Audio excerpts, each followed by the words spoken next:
வணக்கம். சிந்தனைக்கான பதிவு. ஒரு ஊரில் மிருகக்காட்சி சாலை ஒன்றை ஒருவர் அமைத்தார்.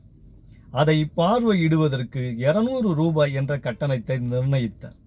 ஒருவரும் வரவில்லை. கொஞ்ச காலம் பார்த்தார். சரி, 100 ரூபாய் என்று கட்டணத்தை குறைத்தார். அப்போதும் யாரும் பார்வையிட வரவில்லை. கடைசியாக பார்வையிடுவதற்கு இலவசம் என்று அறிவித்தார். அப்போது கூட்டம் அலைமோதியது. அன்று நிறைய கூட்டம் இருந்தது.